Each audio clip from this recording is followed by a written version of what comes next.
ఐదేళ్ల పగ, తీవ్ర ఆధిపత్య పోరు, రాజకీయ ప్రతీకారాలు, ఘోరమైన అవమానాలు. ఏళ్ల తరబడి కాపాడుకున్న చిలకలూరిపేట తనది కాదన్నారు. ఎక్కడినుంచో ఊడిపడిన విడుదల రజనీని అక్కున చేర్చుకున్నారు. రాజకీయ మర్రి వృక్షం కుప్పకూలిపోయింది. జగన్ దుర్నీతి, రజనీ రాజకీయం ముందు నిలవలేకపోయారు. ఇక తన వల్ల కాదంటూ, వైసీపీలో తానుండలేనంటూ ఎమ్మెల్సీ పదవికి, పార్టీకి రాజీనామా చేశారు మర్రి రాజశేఖర్. వైసీపీలో తనను చులకనగా చూశారని, తన రాజీనామాకు జగనే కారణమంటూ మర్రి పొలిటికల్ బాంబులు పేల్చారు. విడుదల రజనీని ప్రమోట్ చేసేందుకు పార్టీలో తనను తొక్కేశారని ఆవేదన వ్యక్తం చేశారు.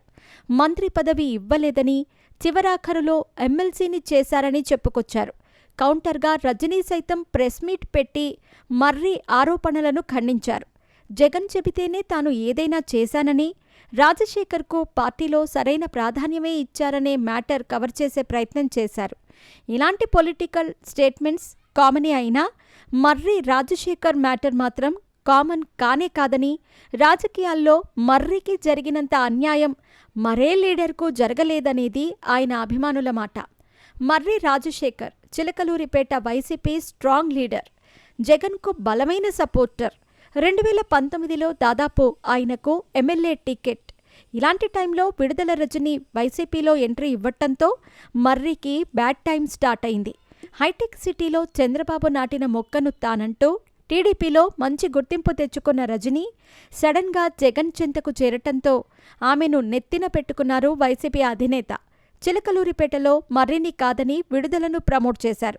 విపరీతంగా డబ్బులు వెదజల్లి సోషల్ మీడియాలో ఫుల్ ప్రమోషన్ చేయించుకొని చాకచక్యంగా ఎమ్మెల్యే టికెట్ ఎగరేసుకుపోయారు. మర్రి రాజశేఖర్ హర్ట్ అయ్యారు. మర్రికి మంత్రి పదవి ఇస్తానంటూ బహిరంగంగా ప్రకటించి ఆయన్ను బుజ్జగించారు జగన్. 2019లో వైసీపీ అధికారంలోకి వచ్చినా రాజశేఖర్కు మంత్రి పదవి రాలేదు. కట్ చేస్తే కొంతకాలానికే విడుదల రజనీని మంత్రిని చేశారు.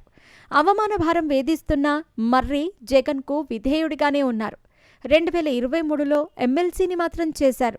2024 ఎన్నికల్లో రజనీని గుంటూరు వెస్ట్కి పంపితే చిలకలూరిపేట టికెట్ తనకేనని ఆశపడ్డారు.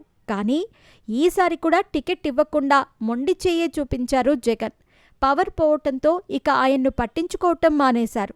రజనీని మళ్లీ చిలకలూరిపేటకు రప్పించారు. ఇక పార్టీలో ఉండి వేస్ట్ అనుకుని ఎమ్మెల్సీకి, వైసీపీకి రిజైన్ చేసి పడేశారు మర్రి రాజశేఖర్. మరో 3 ఏళ్ల పదవీకాలం ఉన్నా రాజీనామా చేశారంటే ఆయన ఆ పార్టీపై ఎంత అసంతృప్తి, ఆగ్రహంగా ఉన్నారో తెలుస్తోంది. ఇలా వైసీపీలో మర్రి ప్రస్థానం ముగిసింది. టీడీపీలో చేరేందుకు సిద్ధమవుతున్నారు. కానీ టీడీపీ చిలకలూరిపేట ఎమ్మెల్యే పత్తిపాటి పుల్లారావుతో మర్రి రాజశేఖర్కి అసలేమాత్రం పడదు. తెలుగుదేశంలో ఎలా కలిసిపోతారో. విడుదల రజనీపై రివెంజ్ తీర్చుకోవటమే ప్రస్తుతం మర్రి టార్గెట్గా కనిపిస్తోంది.